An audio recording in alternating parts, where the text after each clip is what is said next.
नमस्कार। कैसे हैं आप सभी लोग? बढ़िया हैं, पढ़ाई भी अच्छी हो रही है। मेरे प्यारे बच्चों, हम लोग संख्या पे आधारित प्रश्न कर रहे थे और आज हम दूसरे पड़ाव पे हैं। जैसा कि हमने कहा था कि आज की वीडियो में मैं बहुत अच्छी चीज़ बताने वाला हूं आपको। तो आइए शुरुआत करें संख्या के दूसरे पार्ट से। और हम यहाँ पर एक चीज़ ध्यान रखिएगा, आज हम आपको एक नियम पढ़ाएंगे, रूल ऑफ मल्टीपल, यानी गुणा करने के नियम से हम किसी भी केस को कैसे पकड़ते हैं। फिर मैं एक बात यहाँ पे बोलूँगा, संधि और विसंधि। संधि का मतलब ये समझिएगा कि जब कोई जुड़ता है, जैसे दो कारक एक घटना, ये संधि है। जैसे दो पहलवान कुश्ती करें तो दो पहलवान होंगे कारक और एक कुश्ती होगी। जैसे दो टीम क्रिकेट का मैच खेले तो दो टीम होगी और एक कारक होगा क्या, क्रिकेट का मैच खेलना। तो हम थोड़ी सी बात इस पर भी करेंगे, ठीक है। लेकिन सबसे पहले हम संख्या के कुछ टॉपिक पे बात कर लें। तो आइए हम देखिए, सबसे पहले चीज़ ये उठाते हैं और यहीं से आप ध्यान दे करके समझिएगा। देखिए, पहले नंबर पे तो हम बात आपसे कर लेते हैं कि रूल ऑफ मल्टीपल। हालांकि इसकी कोई बहुत आवश्यकता नहीं होती है जब हम केवल संख्या खोज रहे होते हैं, लेकिन जब विशेष केस आता है तो वहाँ पे ज़रूरत होती है। रूल ऑफ मल्टीपल क्या है? रूल ऑफ मल्टीपल ये होता है कि हम जितनी भी संभावित घटनाएं हैं उनको आपस में गुणा करते चले जाएं और इससे जो रिजल्ट निकलेगा वो पूरी कथन का रिजल्ट होगा। जैसे मैं ये कहता हूँ कि जैसे मान लीजिए कि हमने पहला एक उठा लिया कि घटना नंबर 1, फिर किसी शर्त के अनुसार एक घटना और घटी और वो हो गई घटना नंबर 2, फिर किसी शर्त के अनुसार एक घटना और घटी और वो हो गई घटना नंबर 3। इसी प्रकार बहुत सारी घटनाएं क्यों न घटें, और अगर हम इन सभी घटनाओं का आपस में गुणा कर दें तो ये उस कथन या प्रश्न का जवाब होगा। यानी कथन का क्या निकल कर आएगा भाई, परिणाम निकल कर आएगा। बस यही है रूल ऑफ मल्टीपल। अब देखिए, जैसे एक सवाल यहाँ से मैं उठाऊं, ध्यान से सुनिएगा कि हाँ, एक चीज़ और मैं अंक की बात करूं, अंक, थोड़ा सा अंक का भी परिचय हम लोग कर लें। तो अंक की बात करूं तो देखो, अंक कहाँ से है, 1 2 3 4 5 6 7 8 और 9, ये स्वतंत्र डिजिट हैं। इनके साथ मिला करके हम और संख्याएं तैयार करते हैं तो वो इनके सहयोग से तैयार होता है। तो यहाँ पर ध्यान रखिएगा, 1 से 9 तक जो हमने लिखा है ये प्राकृतिक संख्या का स्वतंत्र जिसको हम कह सकते हैं कि डिजिट है।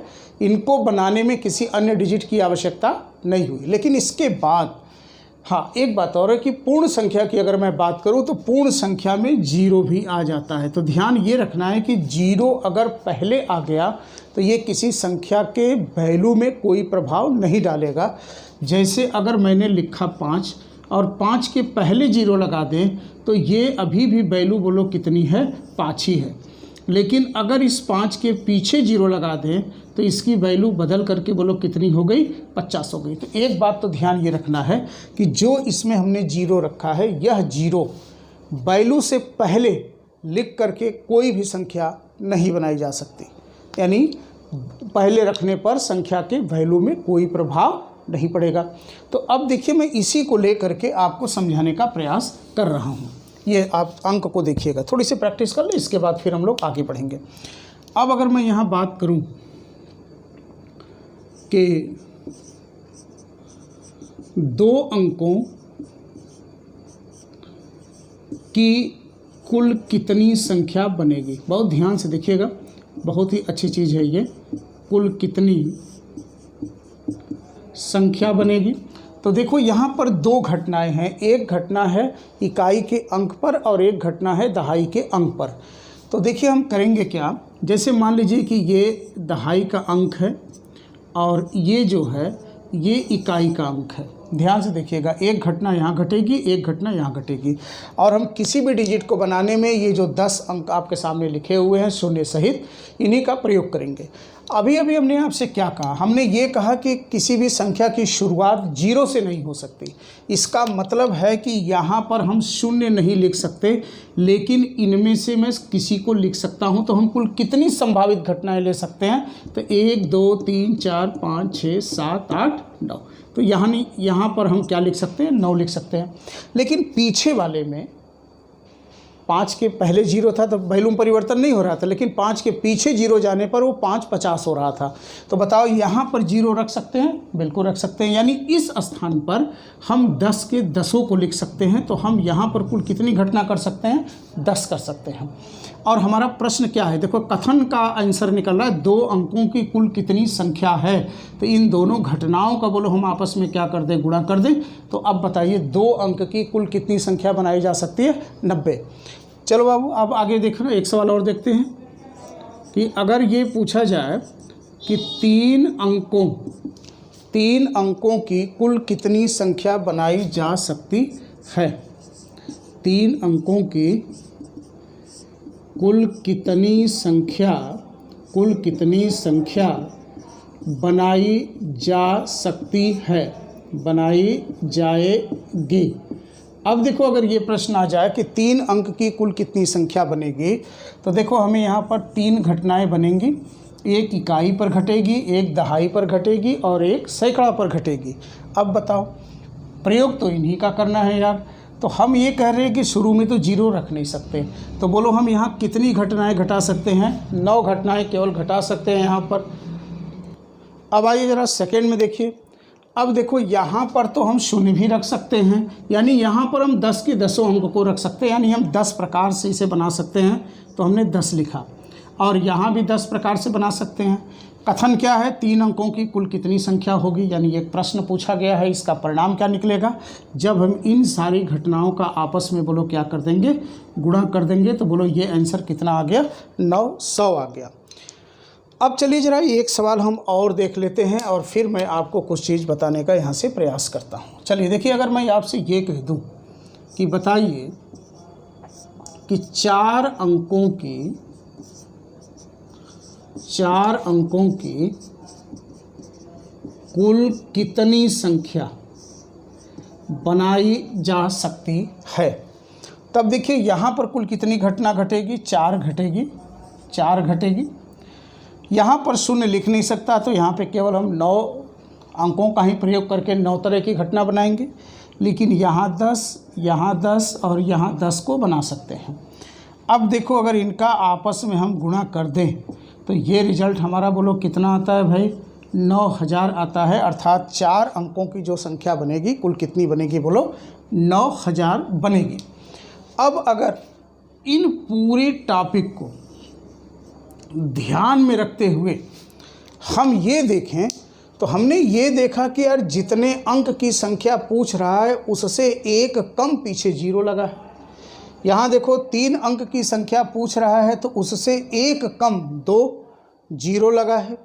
यहाँ पर देखो अगर 4 अंक की कुल संख्या पूछ रहा है तो उससे एक कम 3 0 यहाँ पर लगा हुआ है। तो ये बात तो तय होती है कि अगर वो जितने अंक की संख्या पूछे उससे हम 1 0 कम करके उसके पीछे लगा दें तो हमारा काम बन सकता है। अब देखिए मैं इसको थोड़ा सा रफ करता हूँ। तो ये एक चीज़ तो यहाँ से तय हुआ डियर स्टूडेंट कि जितने अंकों की कुल संख्या पूछे उससे हम एक कम शून्य उसके पीछे 9 के पीछे लगा दें तो हमारा आंसर हो जाएगा। अब जैसे मैं आपसे सीधे पूछूं कि बताइए कि 6 अंकों की कुल कितनी संख्या संभव है, कुल कितनी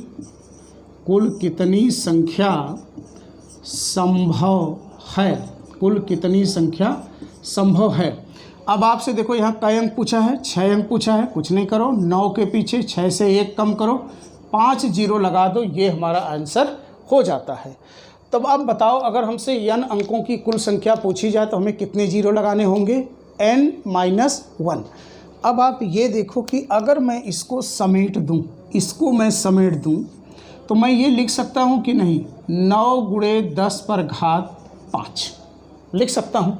यानी हम ये भी बात कह सकते हैं कि अगर यहाँ पर n अंकों की कुल संख्या निकालनी होती तो हम यहाँ से n में से 1 कम कर देते तो हमें टोटल संख्या प्राप्त हो जाती। तो इसी को हम सूत्र के रूप में अब हम प्रयोग करेंगे। तो चलिए जल्दी से तैयार हुई इसके फार्मूले को पढ़ने के लिए। तब अगर हम इसको सूत्र के रूप में प्रयोग करें तो देखो हम इसको क्या लिख सकते हैं, और फिर हम लोग इसी पर 2-4 सवाल करेंगे और फिर आगे बढ़ा जाएगा। जैसे अगर सूत्र के रूप में हमें यूज करना, अब देखो ये फार्मूला बनने जा रहा है आपका, ये सूत्र के रूप में फार्मूला बनने जा रहा है कि n अंकों की कुल कितनी संख्याएं बनेंगी, कुल कितनी संख्याएं बनेगी। मान लो ये प्रश्न आ गया तो हमें क्या करना है, हमें ये करना होगा बस एक छोटा सा प्यारा सा फार्मूला कि कुल संभावित संख्या बराबर हो जाएगी 9 गुणे 10 पर घात n-1। बस इसका हम प्रयोग करें और हम इससे जो है बड़े आराम से संख्या को निकालते चले जाएंगे। चलिए देखिए अब हम इस पर एक प्रश्न करते हैं और सवाल कुछ इस तरह उठाते हैं कि एक व्यक्ति जो है वो 1 अंक से लेकर के लगातार 3 अंक तक की सभी संख्या को टाइप करता है, तो वो कुल कितनी संख्या को टाइप करेगा। देखिए प्रश्न हमारा ये बना कि प्रथम से 3 अंकों तक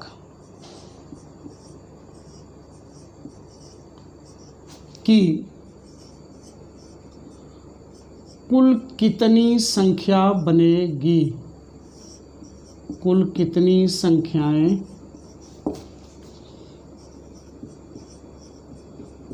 होगी। इसका मतलब 3 अंक तक जाने में हमें सबसे पहले बोलो कितने अंक की संख्या लेनी होगी, 1 अंक की।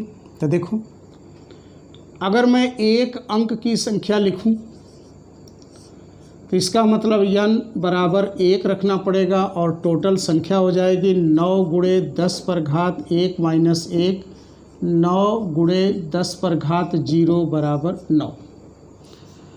अब अगर हम 2 अंक की टोटल संख्या लिखें तो हमें यहाँ से n बराबर 2 रखना पड़ेगा और तब फार्मूला होगा 9 गुणे 10 पर घात 2 n-1, यानी हमारा रिजल्ट कितना आएगा भाई, 90 आएगा।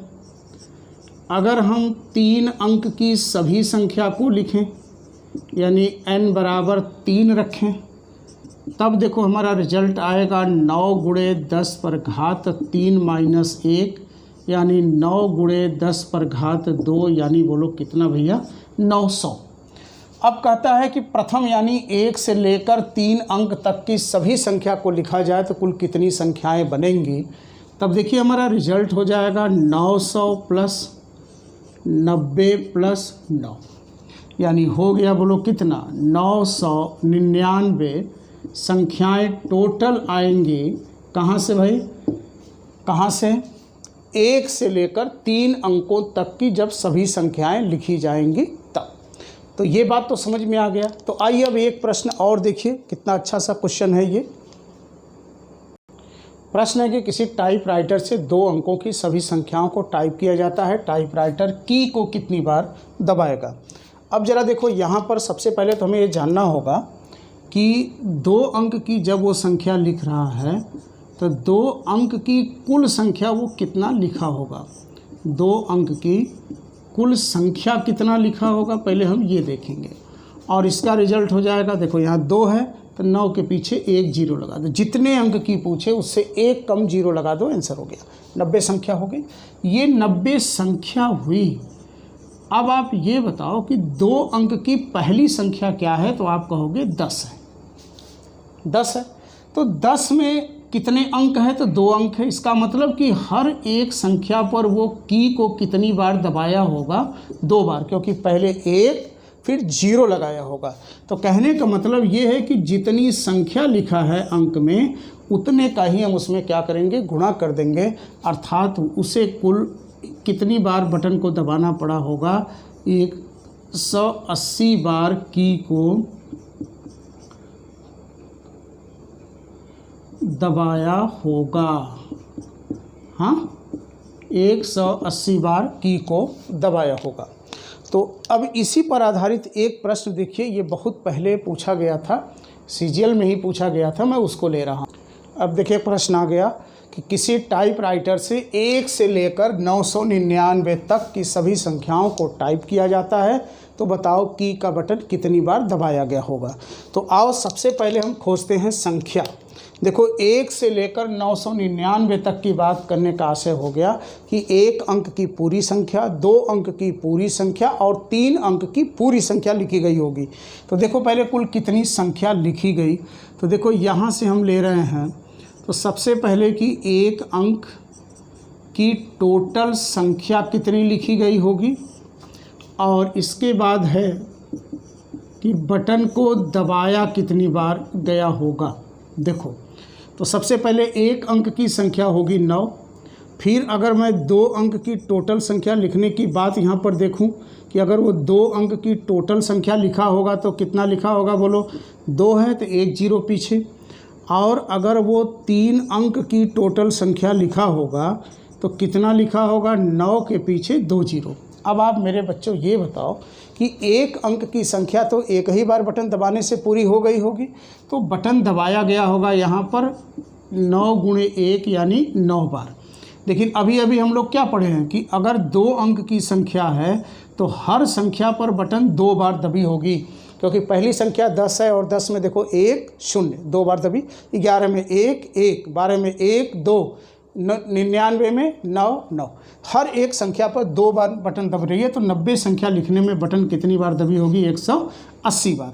अब 3 अंक की संख्या अगर मैं लिखूं तो 3 अंक की टोटल संख्या लिखी गई 900, और एक संख्या पर बोलो बटन कितनी बार दब रही है, 3 बार। तो टोटल बोलो कितना रिजल्ट हो गया भैया, 2700। अब मैं कहता हूं कि बटन कितनी बार दबाई गई, तो देखिए यहाँ से आपका रिजल्ट आता है 9009, और यहाँ पर देखो आ गया 8 0 8 7 और 1 8 2 2, यानी आपका आंसर आ गया कितना, 2889 बार बटन को दबाया गया होगा।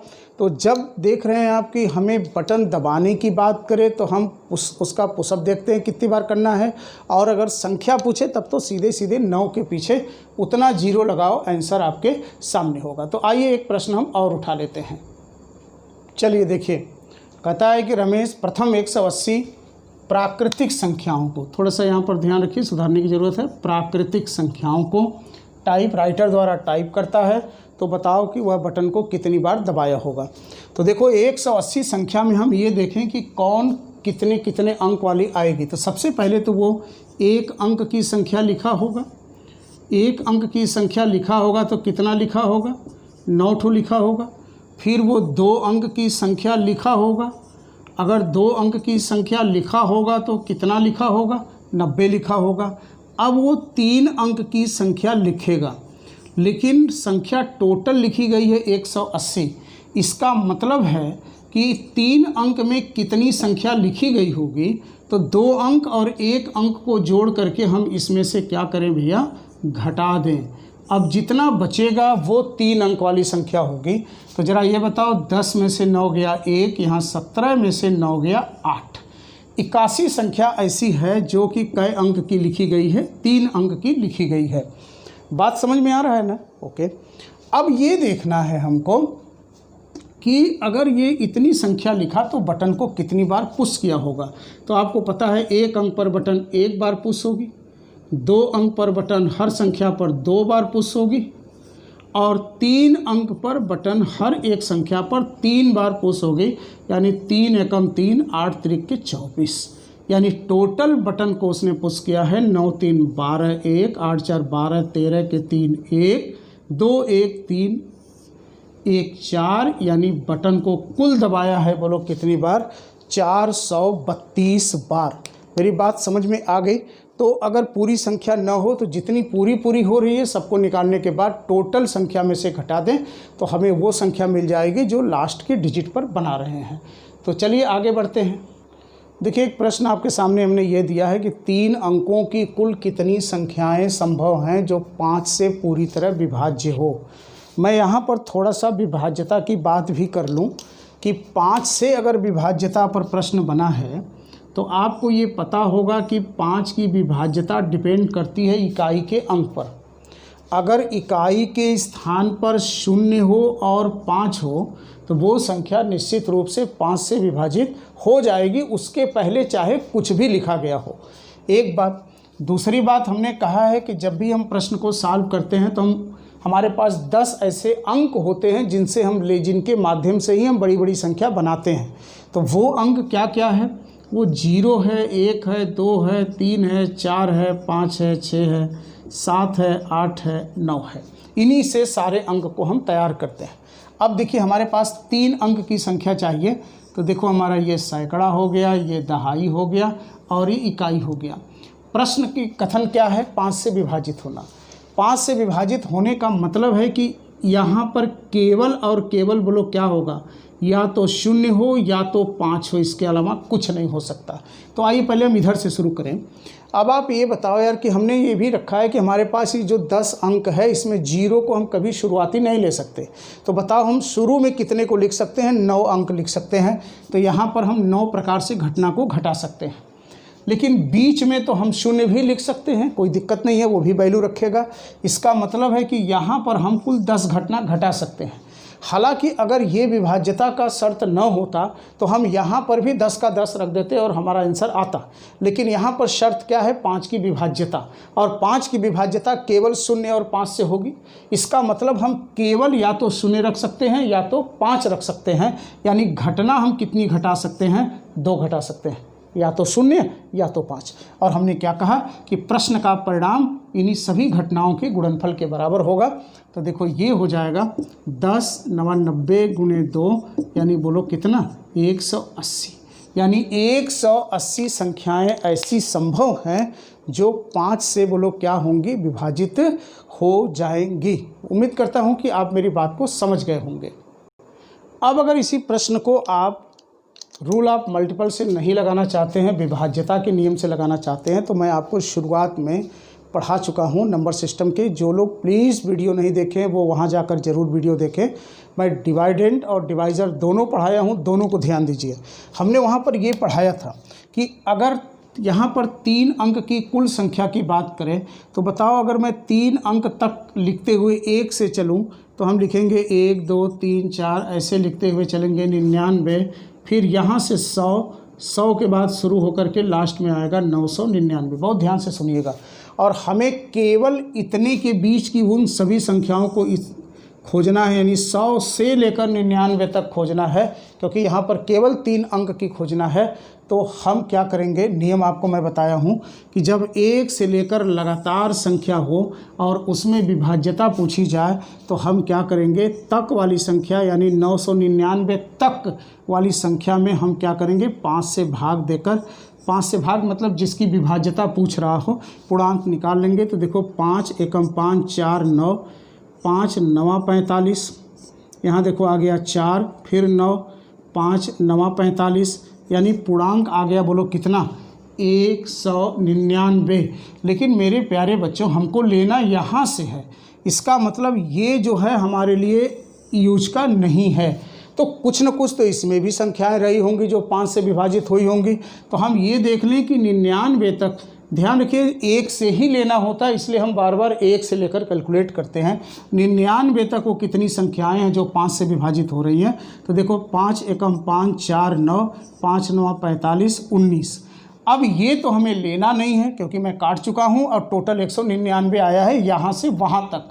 तो टोटल जब 199 आया है और उसमें से हमें 19 संख्या को नहीं लेना है, घटा दें, तो देख रहे हैं आप वही आंसर आपका आ गया कितना? 180। तो ये विभाज्यता में भी मैंने आपको बता रखा है, लेकिन आप अगर रूल आप मल्टीपल का यूज करते हैं तो आप यहाँ से भी प्रश्न को बड़े आराम से निकाल सकते हैं। तो उम्मीद करते हैं कि आप ये दोनों बात समझे होंगे। और आइए एक प्रश्न और जल्दी से करते हैं हम लोग।